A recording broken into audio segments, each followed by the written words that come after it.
ఇంకొక పార్టీని కూడా మనం కంట కనిపెట్టుకొని ఉండాలి.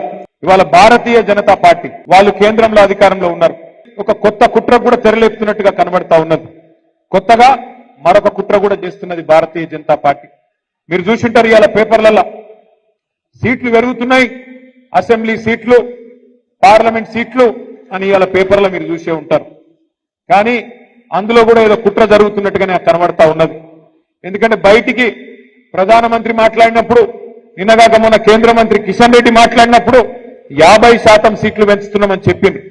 అంటే 110 ఉంటే 179 అవుతుంది, 60 సీట్లు పెరుగుతాయని చెప్పింది. 17 సీట్లున్నాయి పార్లమెంట్ లో, 26 అవుతాయని చెప్పిండ్రు. కానీ బిల్లు పెట్టిండ్రు, రేపటి నుంచి పార్లమెంట్ పెట్టిండ్రు. బిల్లులో మాత్రం 50% ముచ్చట లేనే లేదు. అంటే చెప్పేది ఒకటి, చేసేది ఒకటి. మీరు ఒక్క మాట యాది పెట్టుకోండి, భారతీయ జనతా పార్టీ ఎన్నటికి కూడా తెలంగాణకు మిత్రుడు కాదు.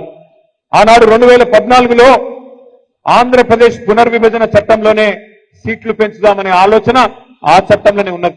కానీ ఆ చట్టాన్ని తుంగలో దొక్కిందే భారతీయ జనతా పార్టీ.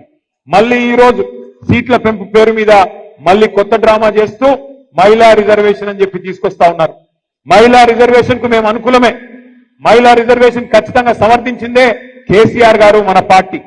శాసనసభలో, శాసన మండలిలో తీర్మానం చేసి కేసీఆర్ గారి నాయకత్వంలో మహిళలకు ఖచ్చితంగా చట్టసభల్లో 33% ఇయ్యాల్సిందే.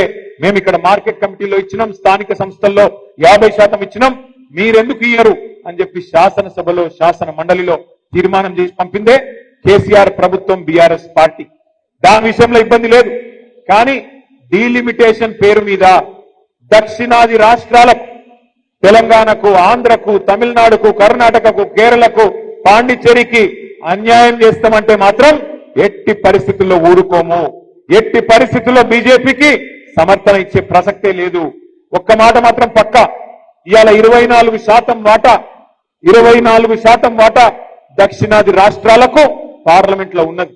దాన్ని యథాతథంగా మెయింటైన్ చేయాల్సిందే.